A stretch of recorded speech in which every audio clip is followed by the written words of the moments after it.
hopefully. So good morning, colleagues, partners, and members of the EthioLatinCoffee Community of Practice. My name is Alam Mutasfai. I'm Regional Programs Manager at Osrea, and I'm also a project coordinator for the Empowering Ethiopian Coffee South-South approach to climate finance and carbon credits. It's my pleasure to welcome you to today's webinar on the South-South Knowledge Exchange on climate action and carbon credits. Thank you for joining us and for your continued commitment to strengthening climate resilient and sustainable coffee landscapes. So this webinar forms part of our broader initiative, the Empowering Ethiopian Coffee, a South-South approach to climate finance and carbon credits, which is being implemented by Austria with the generous support of the Spanish Cooperation in close collaboration with various partners here in Ethiopia and also beyond. The aim is not only to introduce innovative climate finance mechanisms into Ethiopia's coffee sector, but to ensure that women coffee producers, who are at the heart of coffee-based agroforestry systems, play a leading role in carbon credit generation and benefit sharing. Today's session brings valuable perspectives from two distinguished presenters. First, we'll learn from the Paparico Mangrove Restoration Project, an inspiring community-driven initiative demonstrating how local mobilization, environmental stewardship, and sustained engagement can generate both ecological and social impact. Second, we'll hear from EthioTrees, Ethiopia's pioneering Plan Vivo certified project, whose experience in community-based carbon credits, benefit sharing, and measurement, reporting, and verification offers practical lessons, not only for our own pilot in the Kaffa zone, but also for others. So our intention is to create a space where knowledge flows in multiple directions, south to south, and across participants who are participating today. We hope the insights shared will inform the next phase of our project, particularly as we prepare to scale up carbon crediting activities, strengthen women's participation, and enhance community readiness. So please feel free to engage actively during the Q&A segment. You can use the Q&A part of the webinar to ask your questions, or you can raise your hand and we'll allow you to talk.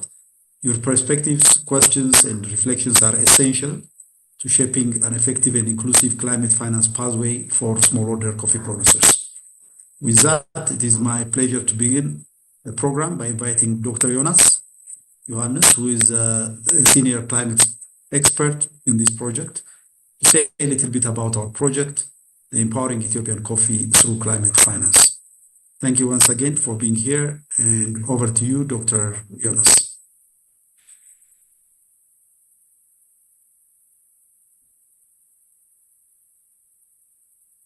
Dr. Johannes, are you around?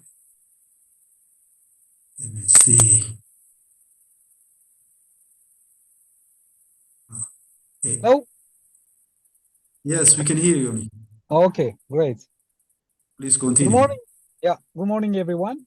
Thank you very much, Mr. Alex, for the opportunity to share just a brief introduction on our project. Well, our project takes place in the Shedda Kabale, which is located in Kaffa Zone, Southwestern People's Regional States. So actually, my presentation complements the two main talks today by showing how similar community-led and carbon-focused approach are being applied in a coffee growing landscape. So as Alam said, we are working to improve the livelihood of women farmers who are central to our project. And the project is built on coffee-based agroforestry, specifically targeting degraded or underutilized farmlands. So by integrating the coffee with shade trees, we aim to restore ecological health, increase climate resilience, and ultimately create opportunity for carbon credit generation. So actually, our project emphasized a strong community involvement. So because of that, our first step was extensive community mobilization. We held a series of consultative meetings with the diverse stakeholders, such as the local leaders, women groups, cooperatives, government stakeholders. So this inclusive approach built as a trust and ownership. So today we have about 108 volunteer women farmers who are truly driving this project successes. So before we begin the intervention, we conducted an essential baseline assessment. This includes socioeconomic survey, soil testing from representative farmer plots, and also mapping of each participant farmland. So this baseline ensures that transparency and will enable us to prepare for future carbon monitoring and verification. Initially, we plan to establish our own nursery, but the project lifespan is 2 years, so we quickly rehabilitate the degraded plot. We use an accelerated seedling procurement and distribution. To do that, we supplied more than 90,000 coffee seedlings from Bonga University and over 300 shade tree seedlings from the local cooperative. So all the volunteer farmers already planted these seedlings on their respective farmlands in the last beginning of rain season. We also carried out a series of capacity building, which is also another core component of this project. We developed 2 training manuals, which are also translated into the local language. The topic covering climate smart coffee production, sustainable land management, and also vermicompost production. So today, over 70% of these volunteer or participating women are producing vermicompost. So this will enable us to reducing reliance on chemical fertilizers and improve zoology. So ultimately, this is an important step towards long-term sustainability. And we are also in the phase of expansion to the neighboring Kabale because based on the positive results we obtained from the Shadda Kabale, we are now expanding to the neighboring Kabale. So the lessons that we get from the previous year, we are going to support to scale up to establish a new nursery, which is capable of producing about 300,000 coffee seedlings. So this expansion is being carried out with a woman-based cooperative, aligning with the best practice by strengthening community institutions and also integrating the livelihood opportunities. So what we are looking ahead, our focus is on strengthening agroforestry system for future carbon credit generation and continuing to restore the green land through community-led processes. We are eager to incorporate the lesson from today's main presentation, particularly on community leadership and Plan Vivo methodologies. Our project is in the process of registering under Plan Vivo standard. We have also a good news that our project is selected as one of the Plan Vivo project accelerator, so we can achieve certification and fund faster. This also will in turn enable us, our community, to access finance and markets that might otherwise be out of reach. Of course, this also led us to scale up positive impact for nature, climate, and to the neighboring zones or regions. So with that, thank you for your attention. We are grateful for this South-South knowledge exchange, and we look forward to learn from the presentation that follows. Together, we can scale effective climate solution while empowering local communities, especially women farmers, to lead meaningful changes. So with that, I now hand it back to you, Mr. Alamo.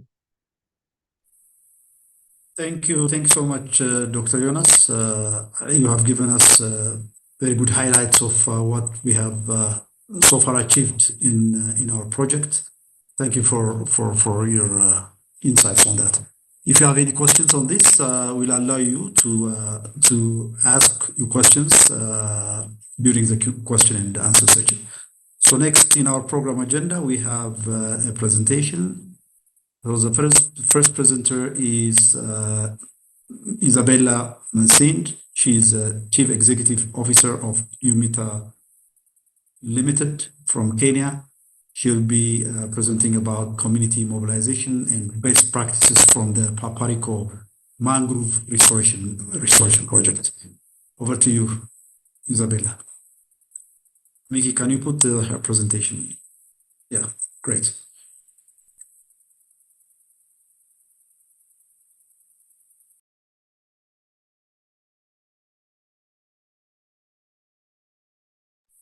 Hello, Isabella. Can you hear us? Good morning, everybody.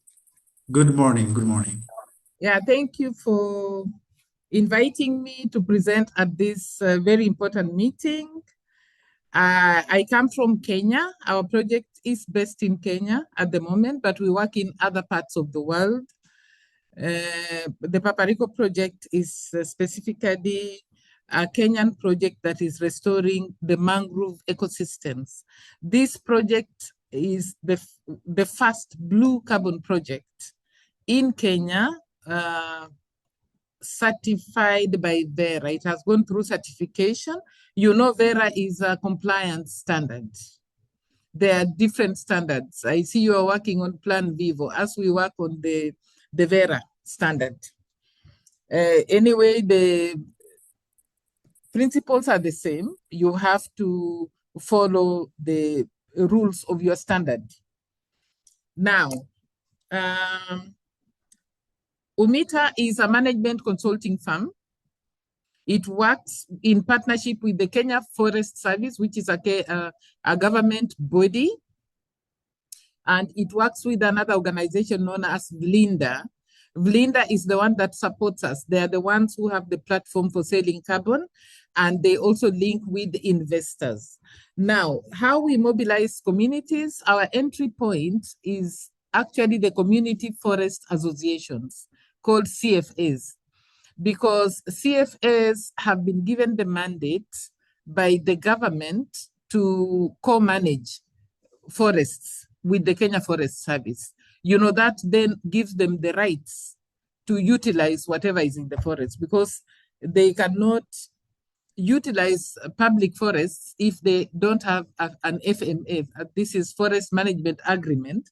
And the Forest Agreement Management is the one that gives them the rights, like for beekeeping, for carbon, participating in carbon projects, for grazing, for raising seedlings, all this. So CFS are very important. They have a governance structure where they have their leaders, and they are formed by residents who live around the forest, at least 5 kilometers away from the forest. They empower the local people. You know, they give them the power to participate. You know, the people join in form of membership. They have to pay a membership fee to become members of this. You can move the screen. Now, the reason why we went... Was somebody saying something? No, it's okay. It's okay. I was asking Mickey to... Yeah. Of course, I see we are talking on the other side, you are talking about coffee, which is important. Here we are talking about mangroves, which is also important because they all support trade and they support food security. Now, these systems are very productive because they support biodiversity. They are biodiversity hotspots because of crabs, fish, mollusks, birds. Many other species in the ocean depend on them, especially for breeding. They are carbon sinks. Actually, it is known that mangroves sequester 10 times more carbon than terrestrial forests. So if you have 10 trees on the terrestrial ecosystem, it is equivalent to 1 mangrove tree. Then the livelihood benefits, of course, we have firewood, we have honey, poles, traditional medicine. They can also be used for ecotourism when they make like boardwalks. Then natural infrastructure, they reduce wave intensity by up to 66%. You know, if the waves hit bare coral, then it starts degrading and eventually it gets into people's farm. But when mangroves are there, they shield that. And that's why you find that the mangroves that are right next to the sea, they never grow up straight. They are kind of bent. And even that bending is also decorative, and that's attractive to people who want to decorate their spaces. And that becomes another form of degradation, an incentive for them to be degraded, because that particular shape attracts people who want to put up cottages and ornamental stuff. Entry point. Now, how we enter the community and how to mobilize them. We usually have organized forums. Here they're called barazas. community dialogues, fishermen group meetings, community mapping by identifying degraded areas and agreeing on restoration zones. When we do that, we also get to mobilize them.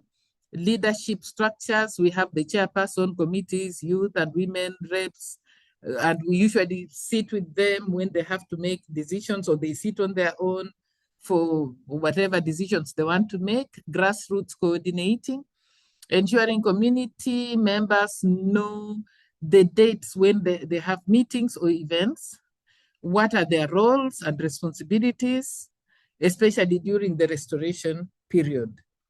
Then conflict resolution, again, from within the CFA, they have a body that deals with conflict resolution. Next.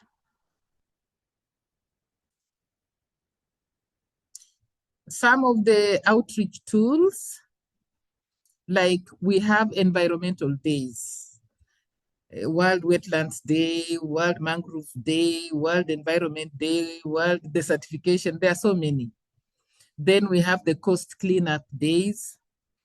We have local role models, successful community champions who inspire others. We have demonstration plots showing survival rates, root development, natural regeneration.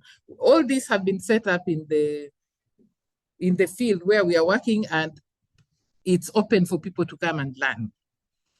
Cultural storytelling, once in a while we have a meeting where we want to hear from the local people. How did they come to stay in this place? How have they used mangroves all this time? What else do they do? We have information materials that we develop from time to time, posters, leaflets, signboards, which are placed near the degraded areas. We keep on showing changes. You know, this is where we started and this is where we are. Then we encourage school children to come and learn certain days, okay? Now, the community engagement strategies, participatory rural appraisal. I think all of you have participated in this, where we do the mapping, and the community helps us to do this. We ask them to do mapping of resources in their areas and who are the people who are involved in this. Then we do the ranking, you know, the community action planning. All these things are there. And then that helps the community to own whatever we are doing. Household mobilization, this starts at the time for doing a socioeconomic study, because if you are doing a project like this, which is a carbon project, you want to see the changes. What is going to change because of engaging in this project? So when we do door-to-door campaigns to popularize the meeting and also to find out the status of their livelihoods, that's one of the engagement strategies. Inclusive representation, ensuring women, elders, youth, indigenous groups, fishermen have decision-making roles in this project. And the reason, for example, the fishermen, it's very important because they go looking for bait to catch the fish, and then they destroy the roots of the mangroves. So we really encourage them to be part of the leadership so that they can help us to look for alternatives instead of coming to look for those worms which breed under the trees, under the roots of the mangroves. Then they can look for alternatives like crabs or other small fish that can be used to catch fish. Traditional knowledge integration, we rely so much on the community to tell us, like the planting season. Sometimes we want to plant a certain species and they say, if you plant this at this time, it will not survive. So they understand about the tidal patterns, species adaptation, historical mangrove uses, when it can be harvested and when it should not be harvested. Then hands-on demonstrations, teaching correct planting, depth spacing, hydrology requirements, and seed selection methods. We have a very powerful old man who knows all about the propagules and seeds and how they should be picked. Community engagement during planting. You can see in that picture we have quite a number of people, including the Kenya Forest Service, the uniformed staff there. They all participate. Large coordinated planting events. This is one of the events where we had the governor of our county participating in the planting. Developing community restoration champions, you know, encouraging those who really work hard by giving prizes and all, mobilizing volunteer groups, allocating planting zones to community clusters. Each village gets their own cluster, and within that cluster, they also organize themselves how they want to share, whether they want to integrate the youth or whether the women want to work alone. You know, it's a Muslim society, so sometimes this thing you have to really understand the dynamics of the community. Okay. Training and capacity building, that can never miss in any of the initiatives that we are doing, whether you are doing farm crops or doing natural forests. Training and capacity building is very important. For example, now nursery establishment, we have a guideline on how to set up nurseries for mangroves. On restoration techniques, what do we want to do? We do direct propagule planting, or do we want to raise them in nurseries? Monitoring skills and legal knowledge.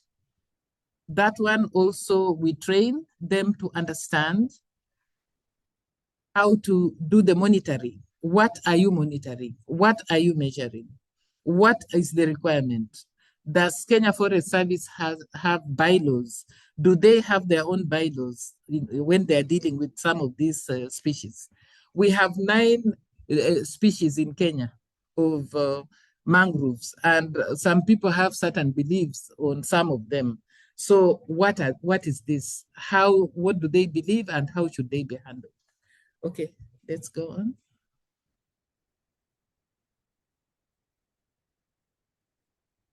We motivate communities so that they can stay engaged.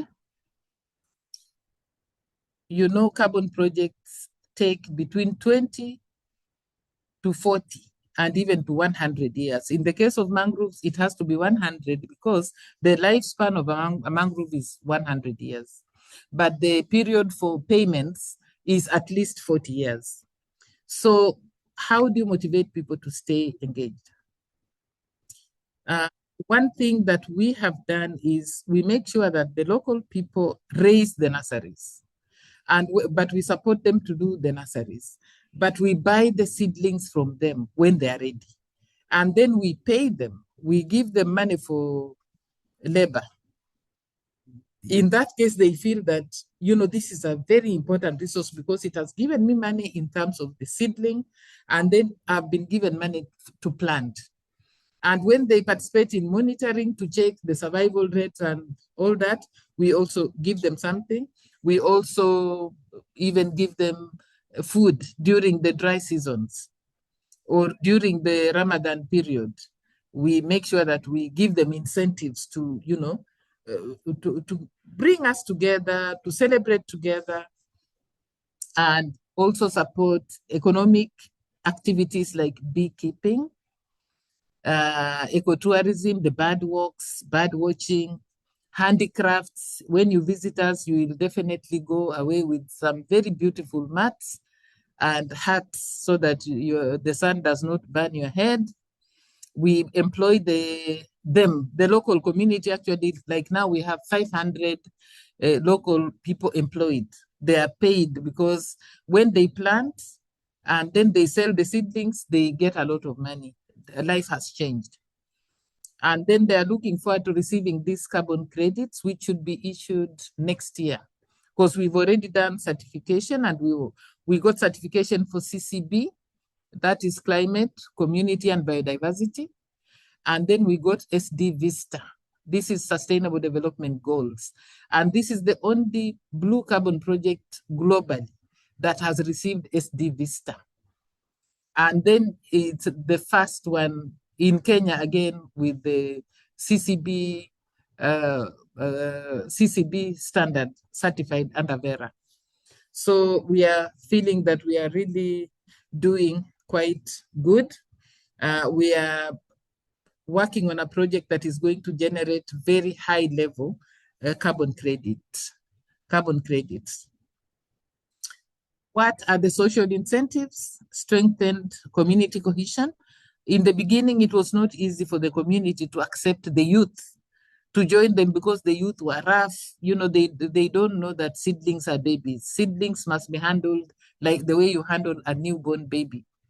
If you just carry them roughly, they get cut. And we have made a few losses in the beginning, but now they have learned. And then when people volunteer to work, we recognize them. The school children also want to do competition and mud runs. We encourage that. Environmental incentives, restored fisheries, supporting local food security, buffer zones, protecting community homes from storms, cleaner beaches, attracting tourism. Now, these buffer zones are very important because, of course, mangroves grow along the seashore. And there you cannot plant any other trees. So we actually supply trees to farmers that they would like, high value crops like moringa, like improved cashew nuts, grafted mangoes, so that they can now start some industry. And also they can have trees they can prune and get firewood and other products. Let's move on.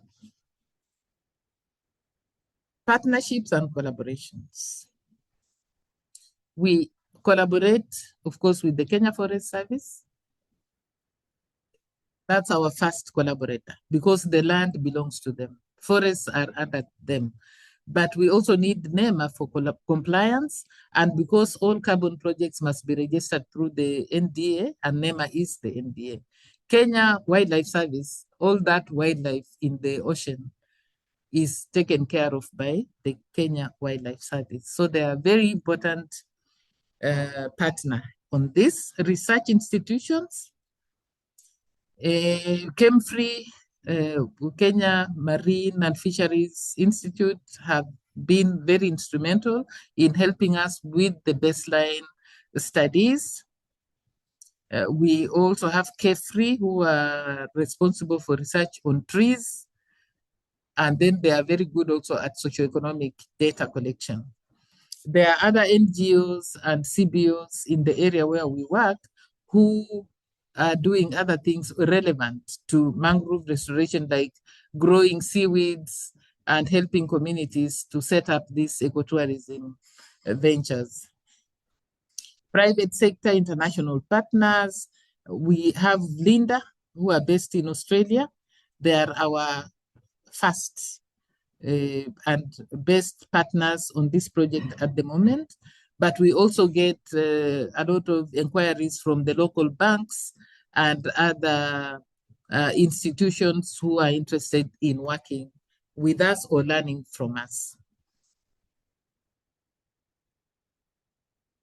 Now, how do you ensure that the community stays engaged also? They have to be taught, to be trained how to do monitoring. They have to participate in monitoring so that they can appreciate the changes. Today, as I sit here, we have people who have gone to do an assessment for a new area for planting, and Kenya Forest Service is leading us in this, and we must get local communities to go with them because they understand the history of the area. So now these people, when they'll see this area degraded, when we go planting, they'll also want to go back and see, so what are the changes? And this really encourages them because they tell the story to others that it's possible. That mangroves, although we found them here, they can actually be grown. We can help to rehabilitate them so that we can move faster. Thank you. Move. Now, how do we ensure sustainability on a project like this? We ensure that the communities organize themselves so that they can do patrols. And the reason for doing this sometimes is not just because of poaching, but their own livestock is a danger. They like the young leaves of mangroves because they have salt in them. So you will find livestock will go and clear a whole hectare that you've worked so hard to plant. So community patrols, the young people are trained under Kenya Forest Service so that they can help the rangers to keep compliance. Management plans, we work with the communities to develop the PFMPs, participatory forest management plans, which are renewed every 5 years. And these mangrove participatory plans lay out what is supposed to be done in those 5 years. Then policy advocacy, for example, recently Kenya has just worked on regulations for carbon markets. And the local people had to be involved in saying what is important for them. How will they benefit from the carbon? Until we came to a stage where it was said any activity done in this public forest where communities are involved, the 40% of the earnings will go to the communities. So they are very much aware of that because they are fully participated. So catalysts for change, the community forest associations, we really hold in high esteem, transform passive residents into active stewards. Because if the CFA was not there, if we did not empower them, then the residents would just sit back and say, after all, this is a government forest.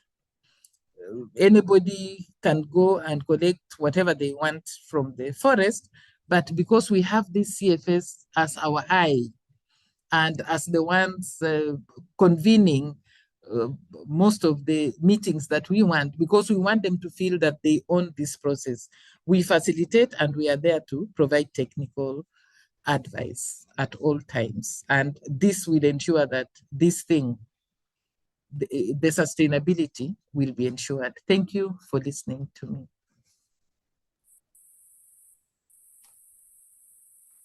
You can clap for me. Yes, yes. Thank you very much, Isabella, for your excellent presentation. Although your project is very compliant and ours follows the Plan Vivo standard, the lessons you shared, especially on community mobilization, governance, and sustained engagement, are highly relevant to our work also. So your approach to keeping communities committed through community-led nursery establishment, the buyback scheme, and community-based monitoring is particularly impressive, and we are also following the same approach. These practical insights will greatly support the strengthening of our women-led carbon project in Ethiopia, which is being implemented in the Kaffa zone in southwest Ethiopia. So thank you again for your valuable contribution.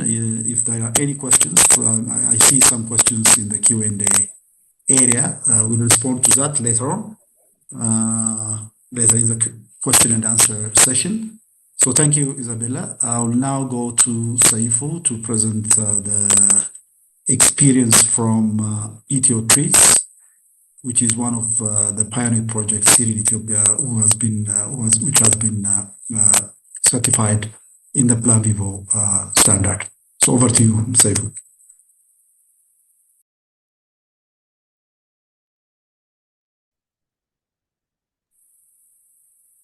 Saifu, Asama.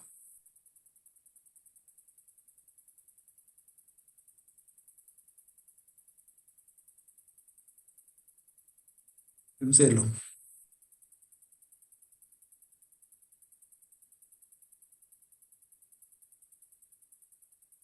Well,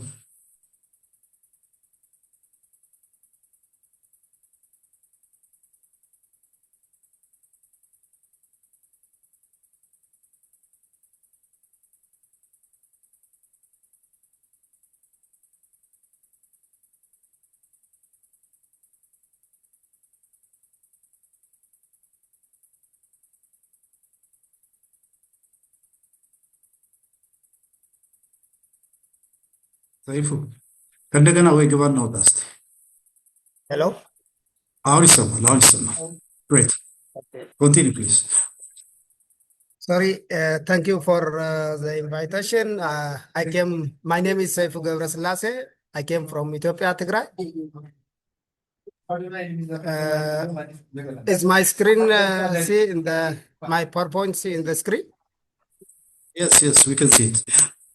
Continue. But thank you very much. Make it full screen if you can.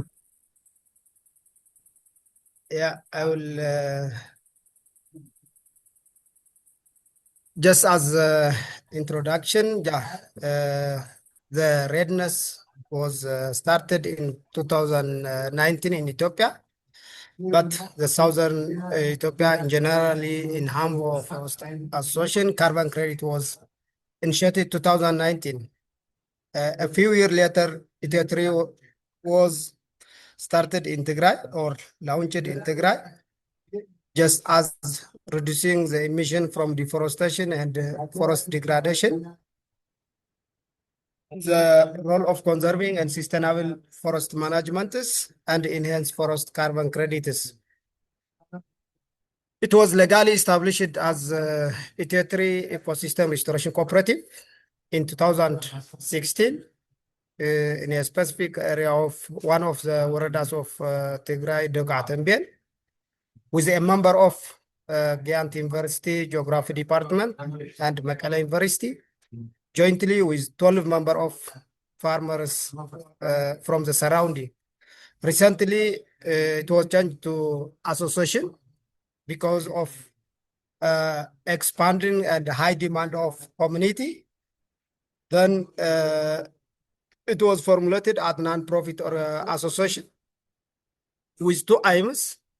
The one is to produce aromatic oil from frankincense and eucalyptus, but unfortunately, the distillation was not working perfectly.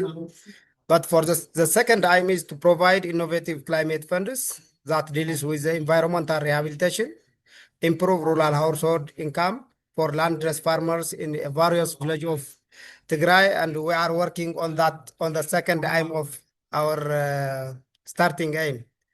So how is working? After 2 years, Ethiopia was received high level of Plan Vivo standard.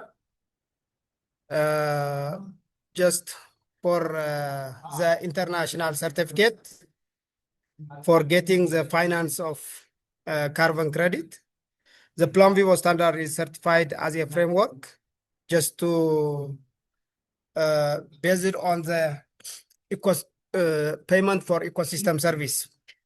So based the Plan Vivo providers, they have already their own modules. We use the model of Plan Vivo just to get the carbon credit and to help the community.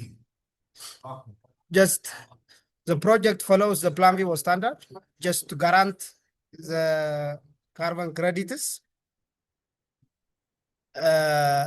and especially for both planning and implementation activities, then driving by the local communities.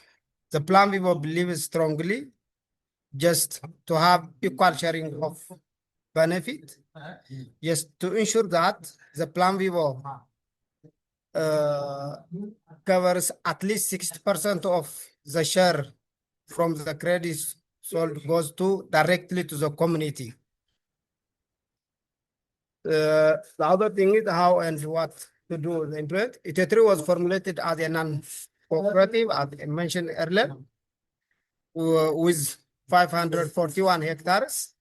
Currently, we have around 121 carbon credit exclosures.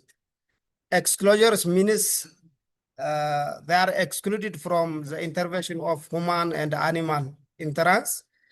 Then to rehabilitate the environment. So now we are working in 14 waradas of Tigray. We have in phases, phase 1, phase 2, and phase 3, just for starting for data collection. And we receive as in 1 year almost around 1.6 million USD. Now totally we have 135 sites in the 14 Warada, and we have around 50,000 household beneficiaries. From that, around 36,000 are male, 13,000 are female beneficiaries. Totally, we have around 253 population benefited in the carbon credit. The project is supported initially by the Ethiopian Belgium Association, and now our financials are private companies. Basically, it is concerned on the environment rehabilitation and rural household income status for the landless villages.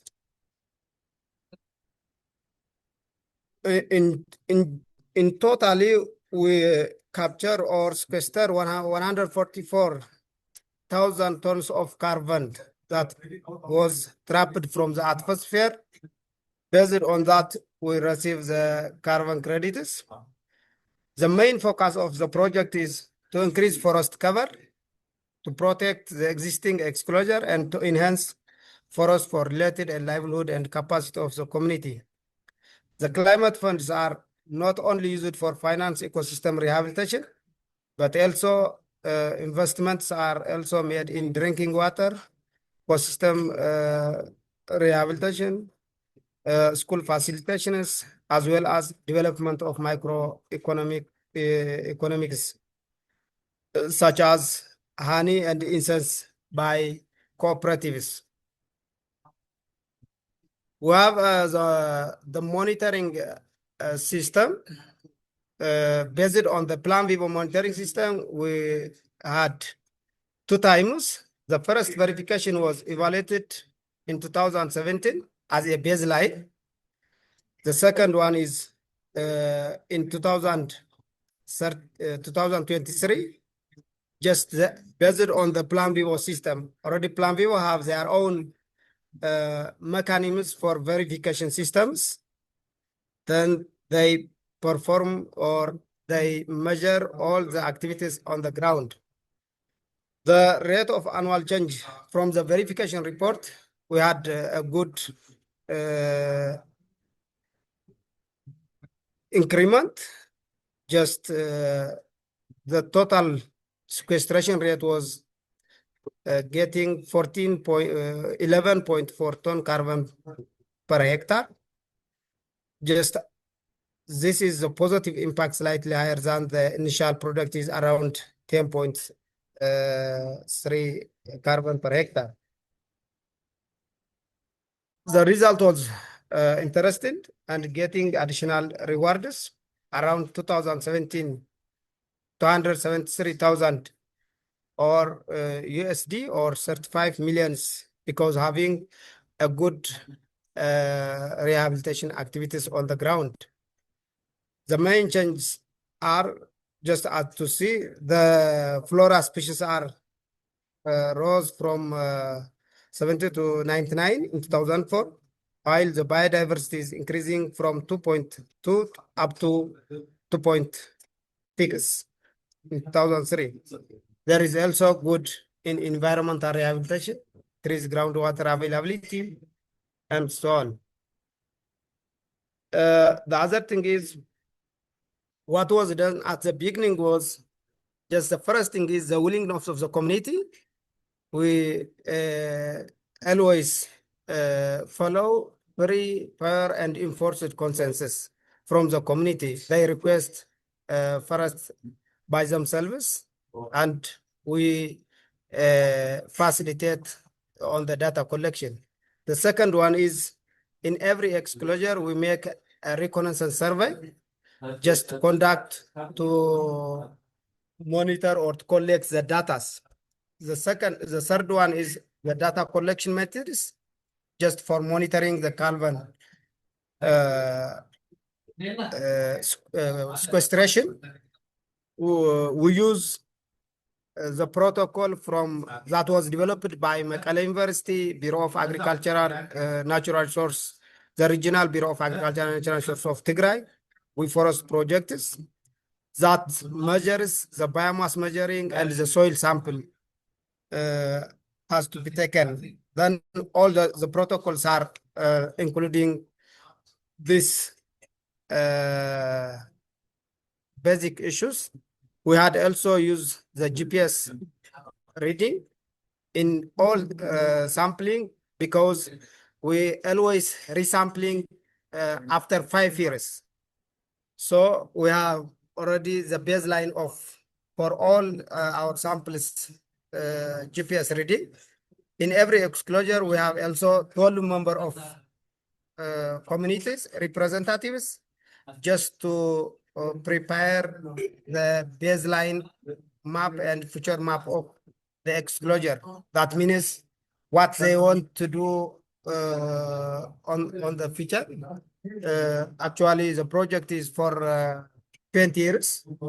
So they first distinguish what is the current status of their exclosure and what they need in the future. All this they prepare based on the Plan Vivo standard, like the map of the areas. When you see this, the change is looking like this as you have seen in the picture. When we are starting in the first, it looks like, but now it changes to this coverage. The other thing is the agroforestry activity. Actually, agroforestry, we have 3 nursery sites, not only for the agroforestry, but also for the exclosure development activities. The one is the fruit nursery. The second one is the two are 3 nurseries. In every year, we produce some seedlings. Mostly, we are focusing on rehabilitation activities by protecting simply, not by planting more. But in agroforestry, we had to plant some seedlings just to initiate the farmers. But it's the interest of the community as well as the ecology.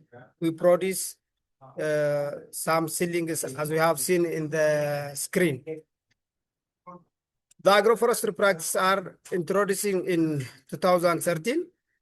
Is recently, in the first time we have 114 interest farmers, and they plant around 6,000 seedlings. In 2014, in 2024, sorry, they join around 800 individual farmers, and they plant around 4,000 seedlings. They receive around 7.8 million birr in Ethiopian currency. And also in 2025, we had also around 788 new farmers jointly. They plant around 97 seedlings. Totally, we have around 1,715 two farmers in agroforestry practice. It is new, but we are practicing in small things. To see the change within 2 years, within 1 year, some of the species are reached around 2 meter height, and the good farmer that has good survival rate gets around 113 birr in one time. We had, in general, we have received the carbon credit. What we are doing is we are doing a lot of activities on the ground. The social investment, we call it social investments, just to empowering the community via access of water, school, and other activities. In general, we had a lot of moisture harvesting activities, and as you know, Tigray is very dry. The communities are drinking from the pond, as you have seen in the photo. Directly from the rain, the communities collect the water and they use for 3-4 months in the dry time. So we implement a lot of activities on that one. We also encourage the community by constructing canals for irrigation purpose. Just there is groundwater in some areas, then we construct some canals to facilitate or to encourage the community.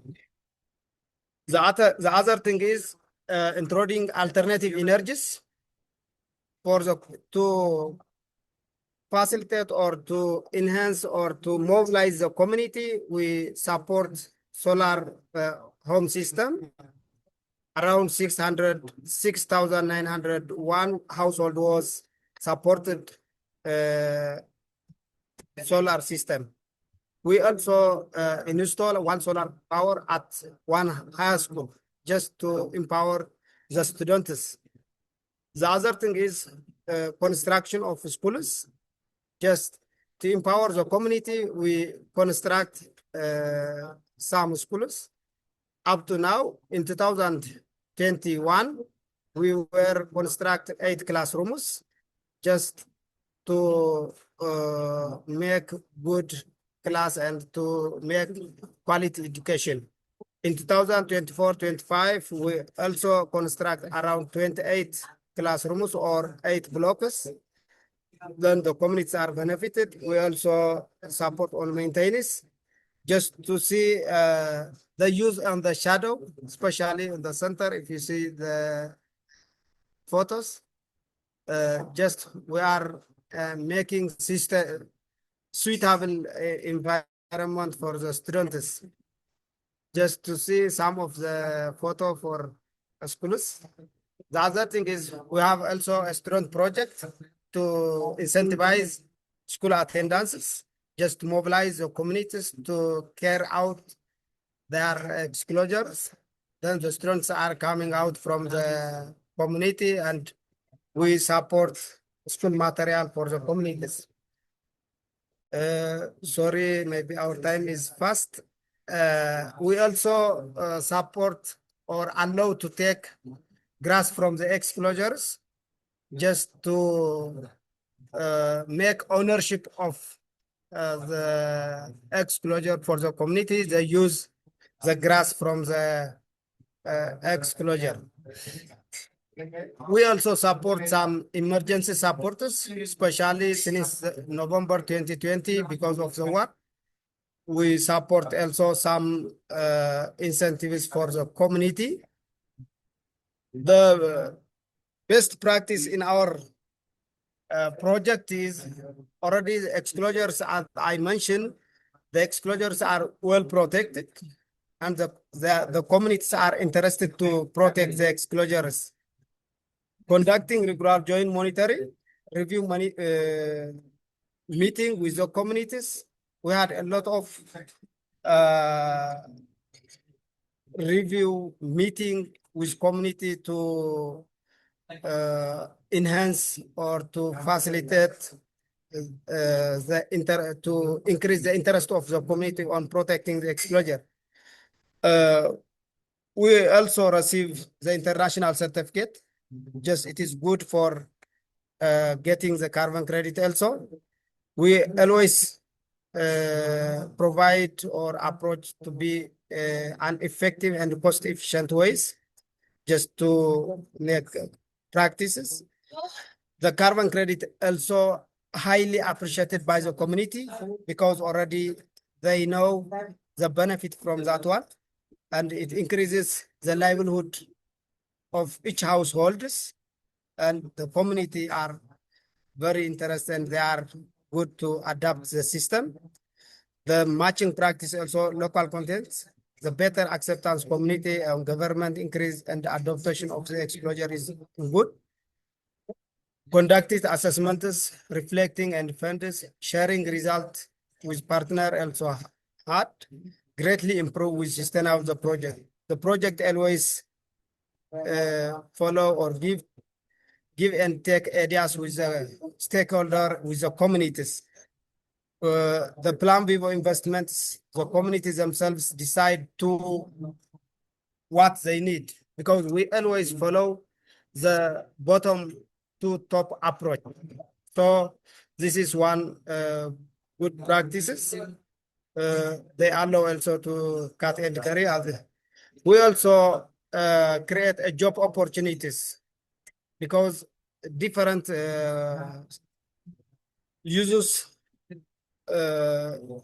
participated, different communities, the farmer itself is participated in the different activities. For instance, we had already around 39 office employers, 212 data collectors, forest rangers, nursery employers, and agroforestry farmers. So in general, we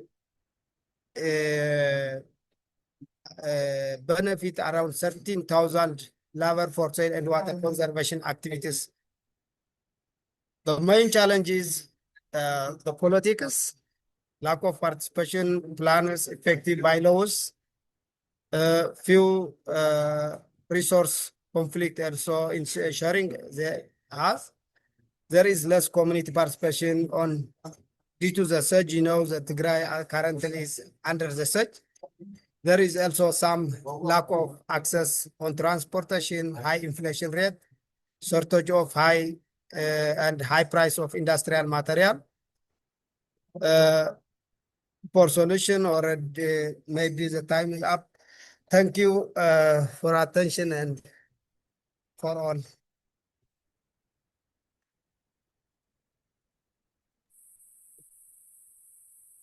Thank you very much, Saifu, for your excellent presentation and for sharing the EthioTree's experience with us.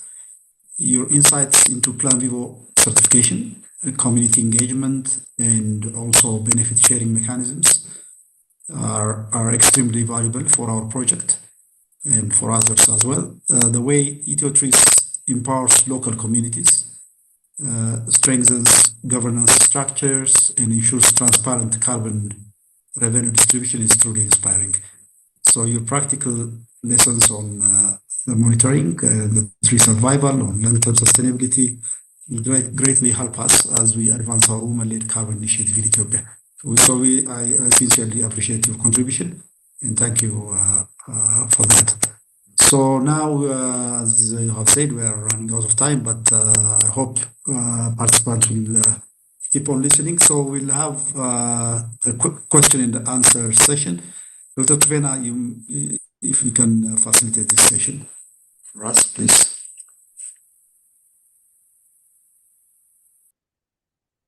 Thank you very much, Isabella and Sefo, for the great presentations that are very clear, very inspiring, and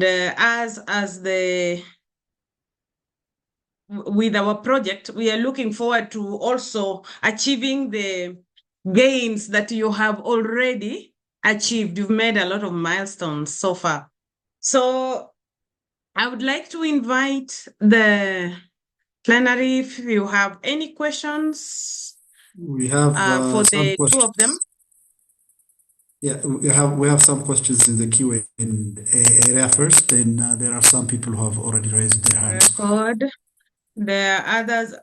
What is the community benefits sharing mechanism you put in place for the Ethiopia project? And also, what is the net carbon income for 1 ton of carbon dioxide equivalent? Another participant has asked, what is the carbon credit units generated for the Ethiopia and mangrove projects in how many years? So let Dr. Jonas respond to these ones first, then we'll continue. Dr. Jonas, are you around?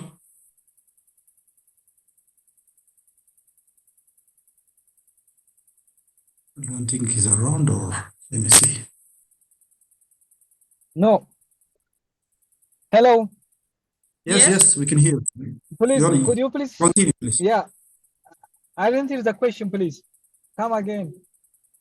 The Okay, the first question question was, what is the community benefit sharing mechanism you have put in place for the Ethiopia project? Also, what is the net carbon income for 1 ton carbon dioxide equivalent? Now, there are two Ethiopia projects that are presented here, one by Osrea and another one by EthioTrees. So, Dr. Jonas, you go first, then we hear from Seifo. Okay, thank you. Let me begin with the second question, if I get you correctly. It depending on the market actually, but the minimum 1 tons of in the voluntary market, the minimum price set is in the available market now is $10, equivalent to 1 tons, but it goes up to $150 actually. So this will depending on the quality of the project and at the same time the buyer's demand. But we expect that since our projects are purely organically based approach, so expect high premium price as compared to the classical.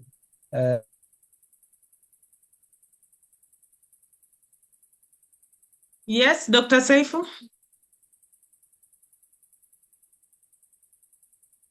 Seifo, you are muted. Unmute, please.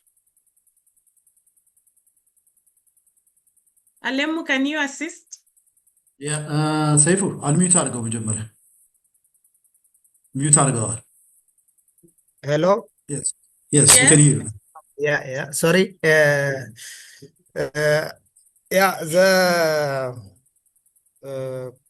just I was present in the presentation. The community benefit sharing mechanism was already put it in the Plan VO standard. In our case, we have 16% is directly goes to the community. That means from the total sale of the carbon credits, for 1 ton of carbon dioxide equivalent was around 20 USD. Okay. What about Isabella? What does Vera say about the sharing mechanism?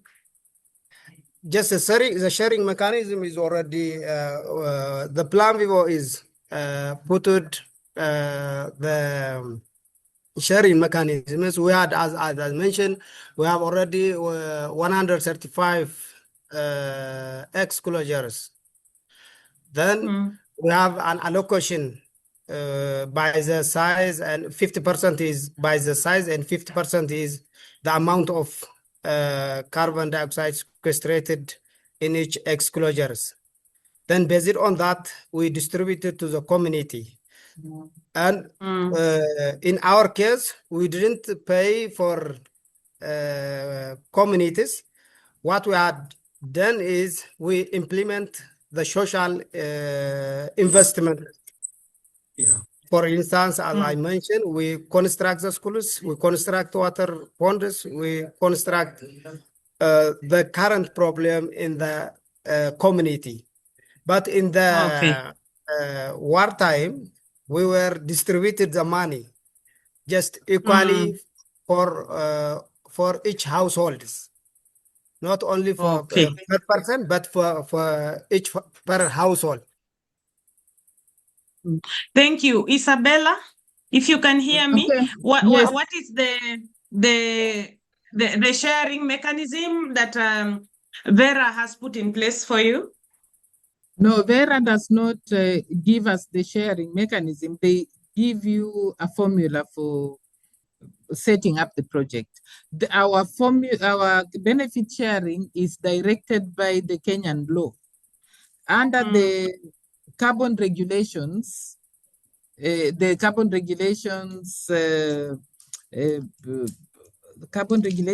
that were signed by the president last year, we are advised how to share according to project. In this case, this is public land, which then is actually held in trust for the people of Kenya by Kenya Forest Service. So the land belongs to the people in this case. The communities are to be given 40% of whatever will be the net income. And Okay. the government, of course, as the owner of the land, we are in discussions with them. We think that maybe they should get something like 10%, because the other 50% will be distributed between the investors and the managers of the project on the ground. Okay. Yeah. Okay, then the next question is, what is the carbon credit units generated for Ethiopia and mangrove projects? And in how many years? I think this was answered in the presentation by Seifu. Seifu, please. Yes. What is the carbon credit units generated for the Ethiopia and mangrove projects? Actually, in Ethiopia, the carbon credit unit is generated is already 1 ton of carbon dioxide is equivalent to 20,000 euros on average. But when Ethiopia was started, it was 6 USD, 60. So now it was increased from time to time, because as Dr. Jonas mentioned, carbon credit is already the market is already under negotiation, because we are using the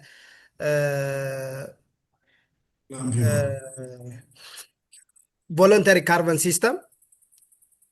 So our partners are always negotiated with the highest price.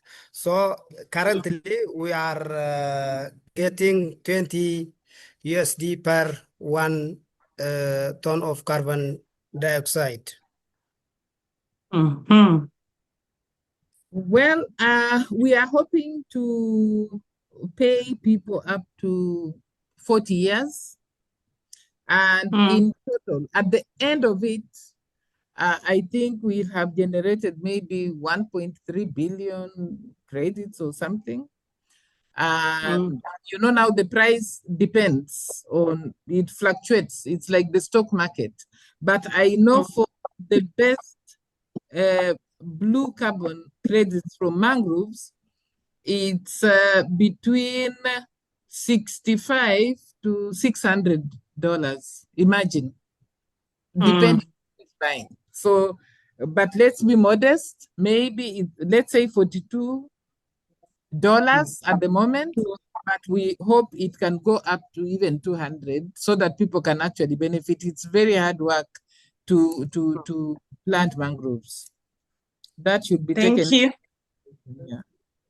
There is a question here about, could you clarify the process used to select the 12 members and indicate the duration of their term in office before new members are appointed? I don't know where, this is a question from Rita. Is this for Ethiopia or for? Yes, this is for Saifu. Yes, Seifu.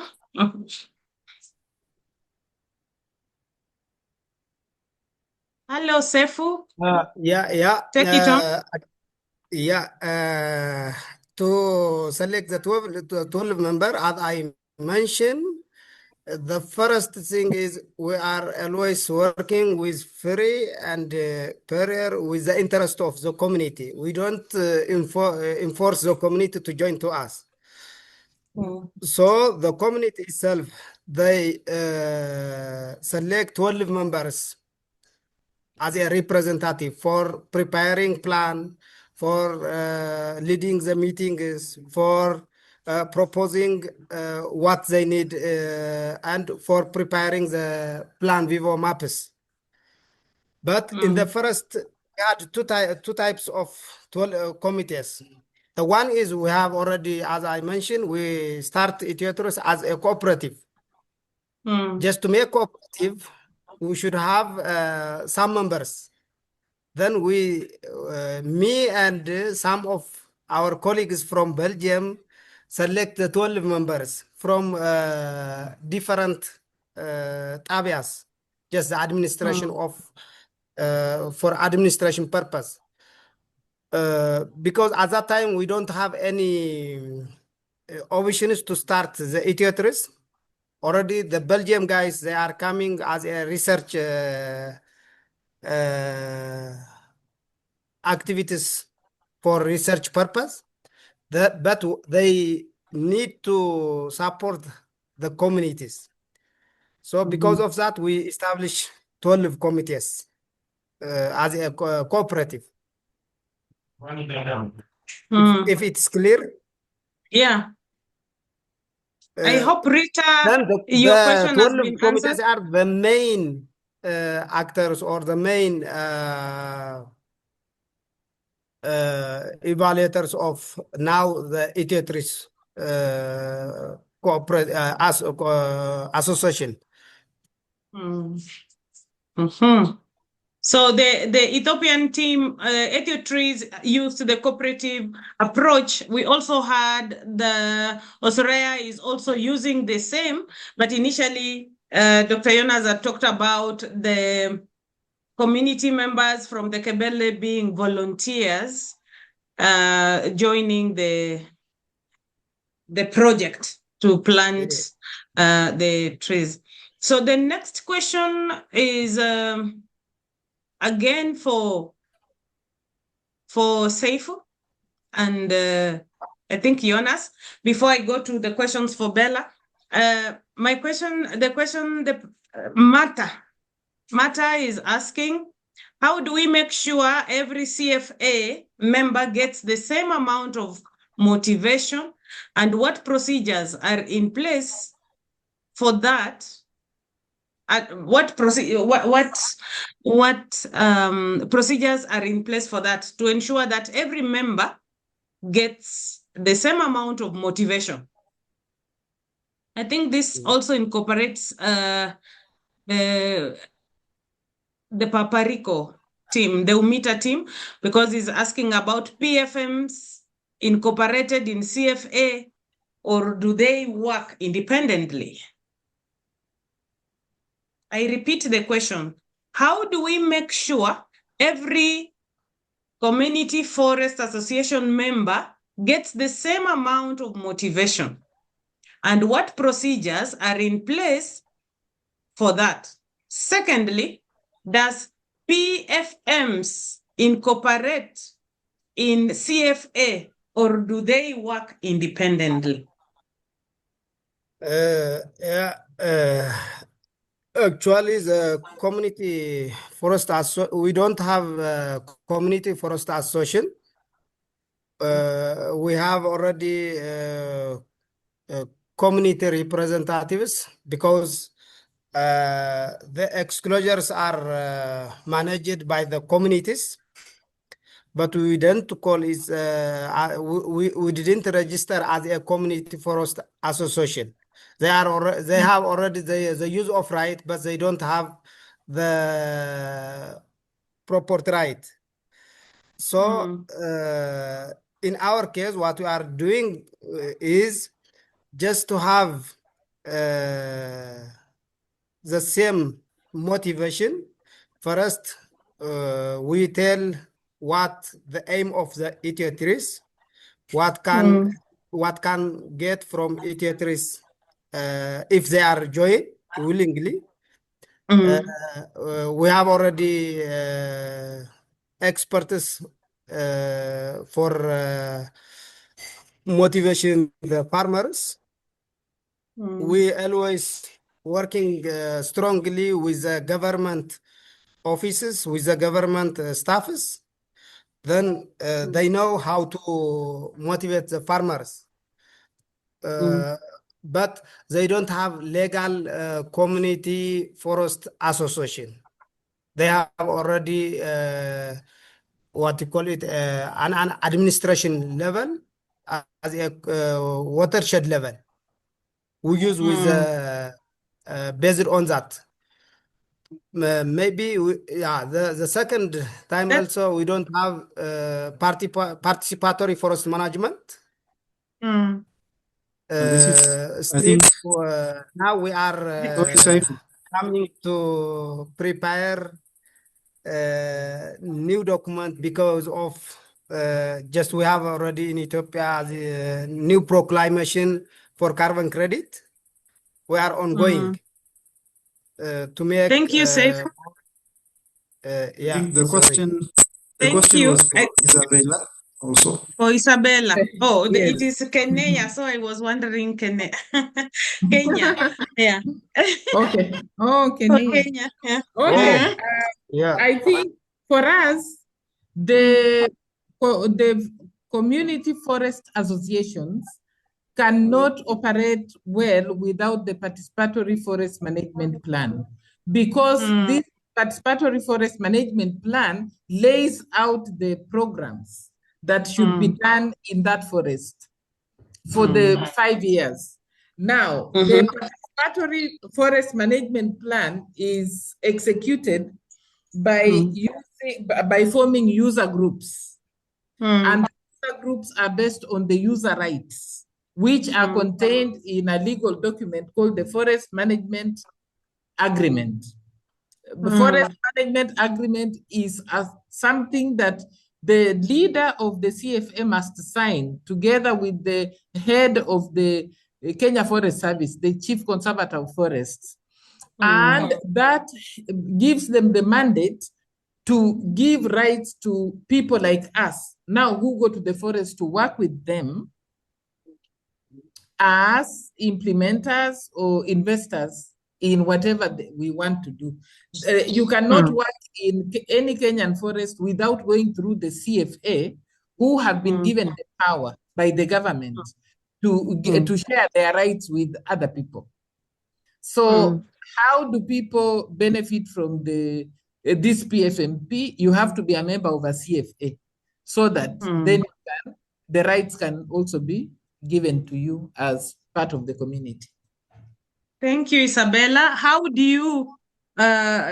your community forest association successfully balance traditional knowledge with scientific restoration methods? Because a hybrid of the two is very, very key in biodiversity restoration. Can you ask that again? How did your CFAs successfully balance traditional knowledge with scientific restoration methods? Well, because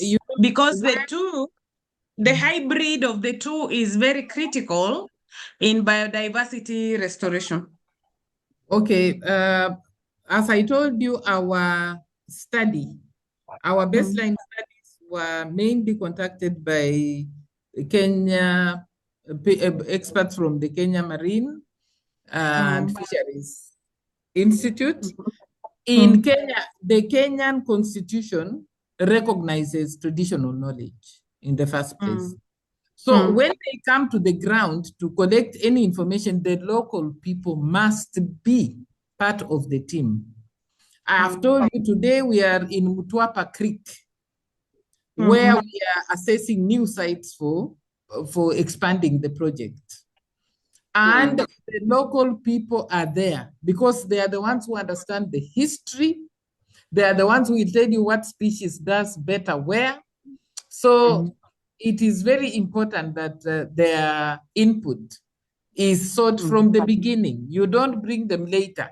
Let them be part of the assessment today to identify the degraded sites, because the questions that will be asked today are, why was this area degraded? And when was it degraded? Because some of them may remember, some may not remember. They'll tell you if there was a factory that was beginning somewhere and they needed a lot of firewood, or if it was serving the 5-star hotels, so they had to make charcoal. They'll tell you what the problem was. So that knowledge is important. Or if a calamity happened many years ago that may have caused this. So they are very important, and all that information is written in the report. Thank you very much. We actually are out of time, but one more question for Isabella. You mentioned several mobilization strategies that you have been using, like use of barazas, PRA, women's roles, youth involvement, storytelling, and the like. But which of these strategies it has been most transformative, and why? Well, I think what the most transformative one is the storytelling, because it's new. It's a new thing. And people like to tell stories and laugh. You know, there's a lot of stress in the world. And now when you get a chance to sit with these people and they tell you the stories, all sorts of stories, I think it's helping, because some of them cannot write. So the best thing is to record them. What, like we ask them, what has been good on this project? Can you tell us what is good? You see, now you can't tell people to start writing for you such things. But when they express themselves, like, you know, we have done this, our villagers now changed, we are no longer using makuti, we are using iron sheets, we have changed our houses from mud houses, now we are using stones or something like that. You know, those are things you feel nice hearing them, as opposed to when they're written down. Yeah. I think I think this should now even go ahead. Instead of people writing proposals, why don't we have the communities just tell us the story of what they want done in their area in the form of a story, and then we present it as a proposal? Because sometimes you spend a lot of time writing all these proposals and then you don't even get anything in the end. You are told, oh, your proposal was very nice, but you'd be considered next time. But at least if somebody had heard the story, they'd laugh and say, let me give these people something so they can keep on. That is being very hopeful, Seifu. But Isabella, I can say, looking at what Seifu's presentation has been, sharing what was 12 years ago and what it is today, and for sure we now have rehabilitated land in Tigray, and the process is still ongoing. Other than the stories, also the photos telling the story about, because it's an outcome-based monitoring mechanism that they are using there, which is very, very commendable. Yeah. So I want to hand over to Alemu to close this there is very one more interesting question. and informative webinar. Yes, thank you so much, Dr. Tufel. There is one more question from whoever is called Gust. Gust, can you talk? Hello, can you hear me? Yes, we can hear you. Please, what was your question? Okay, thank you very much. My name is Matthias. I'm currently in Tigray. Actually, I have been spent some times in the field where the EthioTrees projects are active. Actually, I'm not only working on the EthioTrees, I'm also working on the WeForest and also Red Plus projects. I have a couple of questions, and maybe I should start with for Dr. Jonas. Dr. Jonas, you mentioned that you have around 100 something women already organized. Can you please explain what's the criteria to select those women? I guess they should have at least a land where they can conduct an agroforestry. Don't you think these increase marginalities between those farmers who don't have a land? The second question is, why is that not possible to start on existing agroforestries instead of establishing new agroforestries? And as you may know, in Ethiopia, we don't have a really strict land use policy, and our farmers usually continue focus on income generating activities. For example, they are planting a lot of eucalyptus on farmland. Don't you think this kind of carbon initiative also displaced traditional agriculture? and also again marginalize those communities or those farmers who have not enough land to implement the agroforestry system. The other one is in the case of this global carbon market, which is not predictable and also very volatile. Don't you think that it has some kind of problem in the future if we will not have generate an income from this carbon money? Because I heard that, for example, the Ethiopian government already holds a verified carbon that he wanted to sell, but couldn't find a carbon money to generate.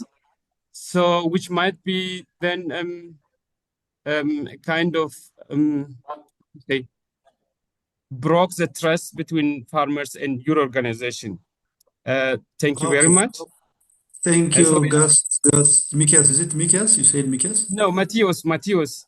Okay, Matthias. Dr. Jonas, I think he has dropped off right now because of connection. I have received a text from him, but we'll respond to you if you can drop your email. We'll respond to your questions, and we're also running out of time. So with that, I think please drop your email and we'll respond back to you.